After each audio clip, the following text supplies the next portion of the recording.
Hello friends, welcome to study lover Arpita. Study lover Arpita में आपका स्वागत है। फ्रेंड्स, आज के इस वीडियो के माध्यम से हम लोग जानने वाले हैं कि जो हमारी गवर्नमेंट है, इस गवर्नमेंट ने गर्भवती महिलाओं के लिए एक स्कीम चालू की है, PMMVY,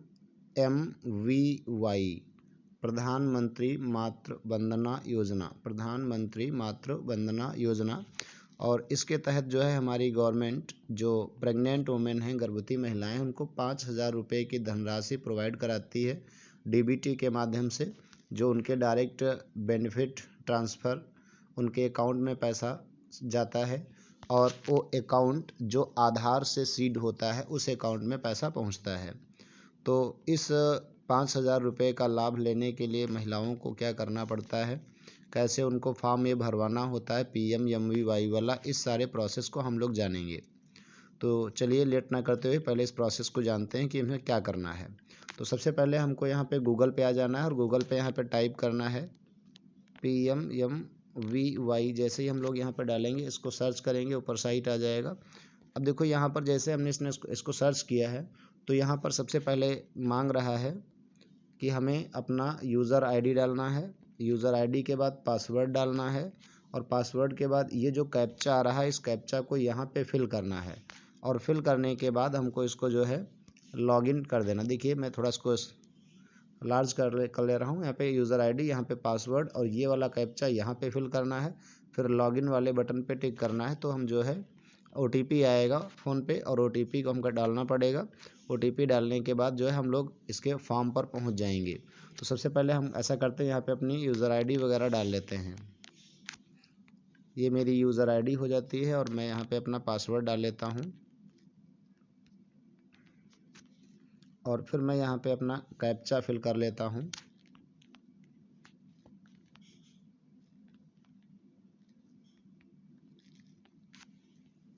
ठीक है, मैंने ये सब कुछ फिल कर लिया है और फिल करने के बाद अब हमें क्या करना है, सिंपल सी इस लॉगिन बटन पे टिक करना है। तो इस पे जैसे हम लॉगिन बटन पे टिक करते हैं, थोड़ा सा प्रोसेस लेगा, नेट स्लो है मेरा।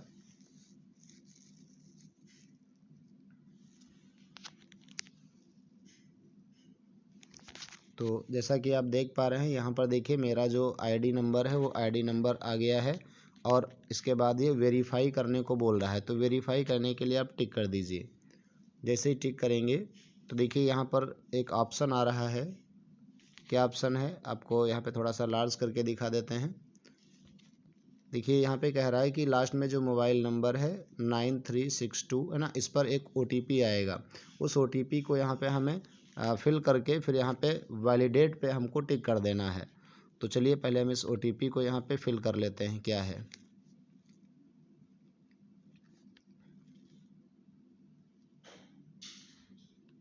अब जैसा OTP हमारे पास आ चुका है और OTP को मैंने यहाँ पर फिल कर दिया है और OTP को फिल करने के बाद हमें यहाँ पर सीधे वैलिडेट पे टिक कर देना है।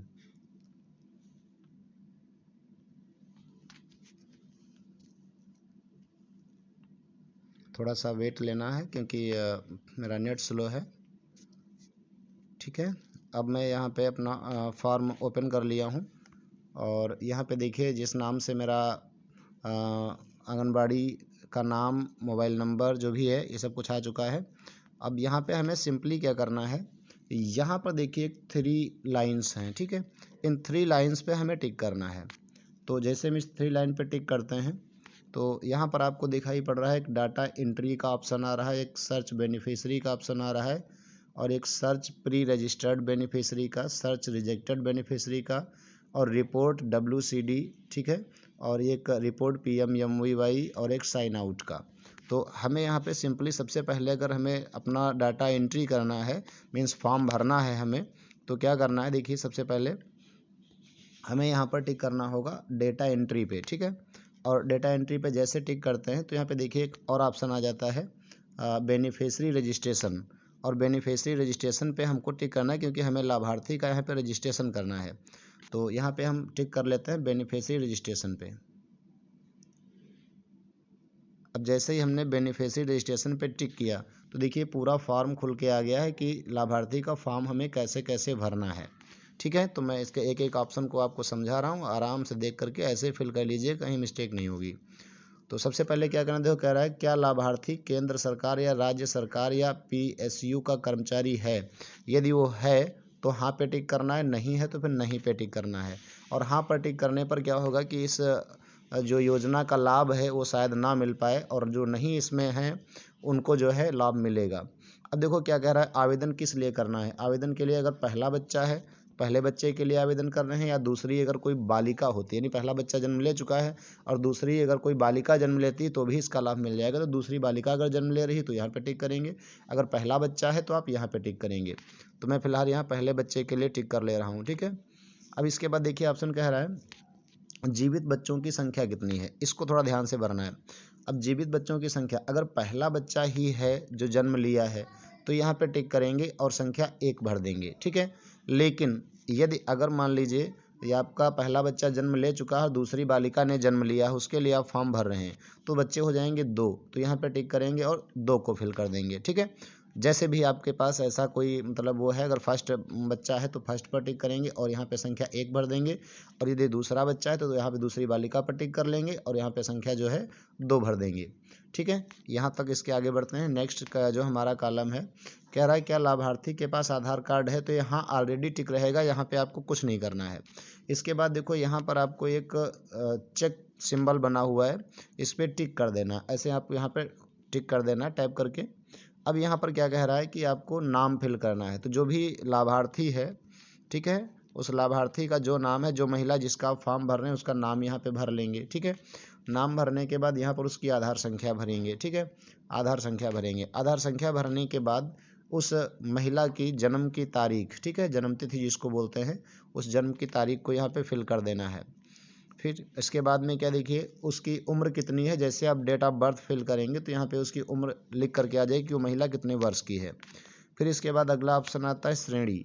श्रेणी में क्या करना, जैसे हम यहाँ पे टिक करेंगे तो यहाँ पे देखिए श्रेणियाँ खुलकर आ जाएंगी कि वो महिला जो है ओबीसी कास्ट की है या अदर किसी कार्ड की है, एससी की है या फिर एसटी की है, जिस भी कास्ट की है उसको टिक कर देना है। मान लो हमें कोई भी एससी महिला है या ओबीसी है तो उसको मैं टिक करना, तो यहाँ पे हमने अदर पे टिक कर दिया, ओबीसी की है तो।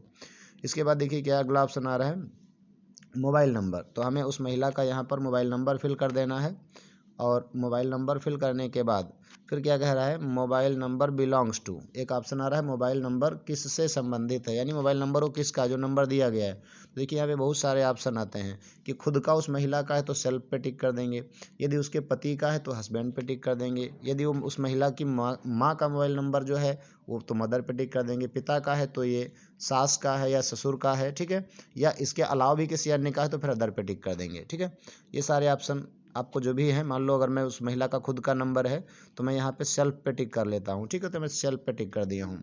फिर इसके बाद देखो मापदंड एक ऑप्शन आता है। मापदंड में क्या करना है, मापदंड में वो कौन सी अपनी पहचान लगाना चाहता है, इस पर टिक करेंगे। देखिए यहाँ पर क्या कह रहा है, कौन कौन से मापदंड आ सकते हैं, women who net family income is less than 8 lakh per annum, यानी पूरा जो 1 लाख एक वर्ष में 8 लाख से अगर उसकी कम इनकम है तो आय प्रमाण पत्र यानी इनकम सर्टिफिकेट वो महिला लगा सकती है।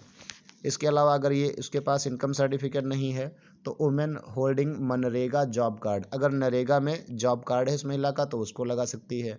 अगर women farmers who are beneficiaries under Kisan Samman निधि, जो देखिए साल में 3 किस्त मिलती हैं किसान सम्मान निधि की 2-2 हज़ार की, यदि वो आपके पास किसान सम्मान निधि बनी है तो उसका कार्ड निकलवा करके भी आप लगा सकते हैं। या फिर अगर ई श्रम कार्ड है आपके पास तो ई श्रम कार्ड भी लगा सकते हैं। अगर कोई महिला जो इसमें अपना आवेदन कर रही है PMMVY में, तो उसके पास यदि PMJAY प्रधानमंत्री जन आरोग्य योजना का कोई कार्ड है वो भी लगा सकती है, या BPL राशन कार्ड है तो वो भी भर सकती है, या whose are partially 40% of fully disabled divyangjan, जो दिव्यांग हैं यानी विकलांग लोग हैं वो भी यहाँ पे अपना फॉर्म इसको भर सकते हैं, विकलांग महिलाएं भी। इसके अलावा प्रेग्नेंट एंड लैक्टेटिंग वुमेन यानी गर्भवती और धात्री महिलाएं भी भर सकती हैं। ठीक है, तो इनमें से कोई भी एक आपके पास होनी चाहिए। तो मैं फिलहाल अगर मान लो मनरेगा कार्ड है या फिर ई श्रम कार्ड है तो मैं ई श्रम कार्ड को यहाँ पे टिक कर लेता हूँ। ठीक है, ई श्रम कार्ड को टिक करने के बाद जो ई श्रम कार्ड पर संख्या पड़ी होगी, ठीक है, उस ई श्रम कार्ड की संख्या को आपको यहाँ पे फिल कर देना है। संख्या फिल करने के बाद क्या करना, देखिए यहाँ पर कह रहा है चूज फाइल। जो आपने यहाँ पे संख्या भरी है वो अगर श्रम कार्ड की है तो आपको श्रम कार्ड का फोटो लेकर के यहाँ पे लगाना पड़ेगा। कैसे लगाएंगे, जैसे मान लो यहाँ पे आपने चूज फाइल पे टिक किया, चूज फाइल पे टिक करेंगे तो सीधे हमको हमारी फाइल्स पे पहुँचाएगा। फ़ोन में आपके फाइल ऑप्शन आएगा, इस पर टिक कर लीजिएगा और टिक करने के बाद आप यहाँ से अपनी गैलरी में चले जाइएगा। गैलरी में जाने के बाद आपके पास जो भी फॉर्म, जैसे आपके पास श्रम कार्ड है, मान लो मेरे पास ये श्रम कार्ड बहुत सारे पड़े हुए हैं, तो मैं यहाँ पर इसमें से कोई भी एक श्रम कार्ड ले रहा हूँ, इसको मैं लगा देता हूँ, ठीक है। ये श्रम कार्ड देखो यहाँ पे क्या है, ये इमेज का सिंबल बन के आ गया है, ये हमारा इमेज जो है फ़ोटो लग चुका है। अब इसके बाद देखिए जो आपके पास दिया जाता है, एक बच्चे के जन्म से पहले गर्भवती महिलाओं को टीका कार्ड दिया जाता है एनम की तरफ से। एनम की तरफ से जो टीका कार्ड दिया गया है उस टीका कार्ड पे MCTS नंबर पड़ा होता है, ठीक है, MCTS नंबर, उस MCTS नंबर को यहाँ पे फिल कर देना है। फिर MCTS कार्ड पंजीकृत थी, जब आपने पंजीकरण करवाया होगा, ठीक है, उस पंजीकरण की तिथि यहाँ पर फिल कर देनी है।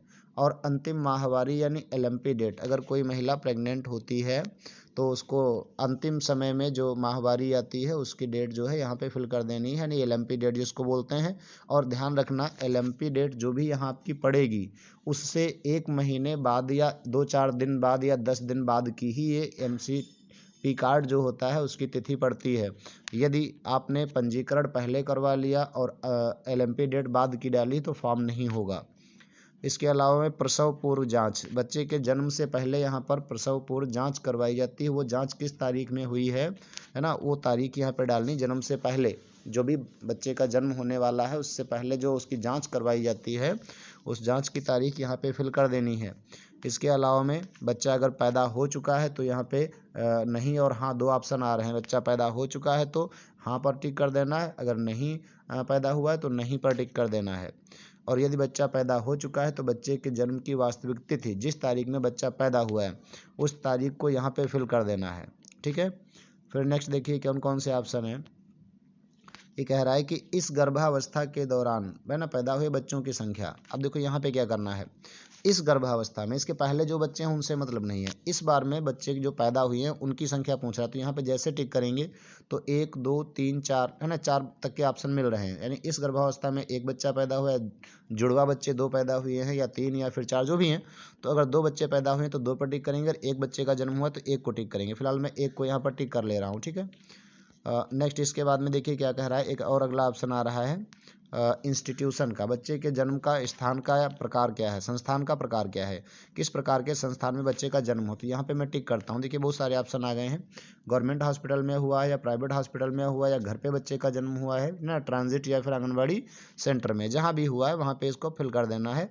तो मैं मान लो अगर गवर्नमेंट हॉस्पिटल में बच्चे का जन्म हुआ तो मैं गवर्नमेंट हॉस्पिटल को टिक कर देता हूँ। फिर इसके बाद में ऑप्शन आता है शिशु जन्म संस्थान का नाम, बच्चे का जन्म जिस हॉस्पिटल में हुआ है तो उस हॉस्पिटल का नाम आपको यहाँ पे फिल कर देना, चाहे वो गवर्नमेंट हॉस्पिटल हो या फिर प्राइवेट हो। फिर इसके बाद देखिए क्या कह रहा है कि जो पहला बच्चा था उसका लिंग क्या था, पहले बच्चे का लिंग, यानी वो पुरुष था या फिर महिला।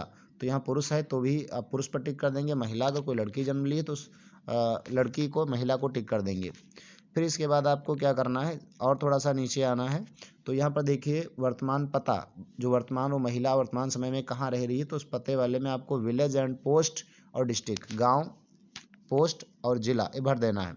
हालांकि यहाँ पे देखिए ऑलरेडी आपका जो है राज्य सेलेक्ट है, ज़िला भी सेलेक्ट है, तो केवल गांव और पोस्ट भी भर देते हैं तो कोई दिक्कत नहीं है। फिर इसके बाद देखिए एक ऑप्शन आता है ब्लॉक, किस ब्लॉक से है, तो ब्लॉक भी आपका ऑलरेडी यहाँ पे धौरहरा भरा हुआ, मैं धौरहरा ब्लॉक से धौरहरा का भरा हुआ है। फिर इसके बाद एक और ऑप्शन आता है गांव, तो जैसे विलेज सेलेक्ट पे करेंगे तो मेरे पास बहुत सारे गांव आ जाते हैं। जैसे मान लो मैं रसूलपुर गांव से हूँ तो मैं यहाँ पर जो है रसूलपुर टिक कर लेता हूँ, ये रसूलपुर हो गया। फिर यहाँ का मेरा पिन कोड कितना है, कितना पिन कोड है वहाँ पे पिन कोड डाल देना है हमें, ठीक है।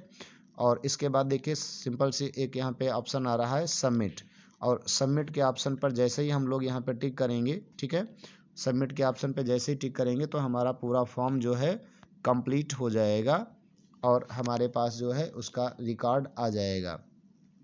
फॉर्म सबमिट होने पर उसका हमें स्क्रीनशॉट ले लेना है, इस योजना का लाभ प्राप्त कर सकते हैं। Okay guys, thanks for watching this video.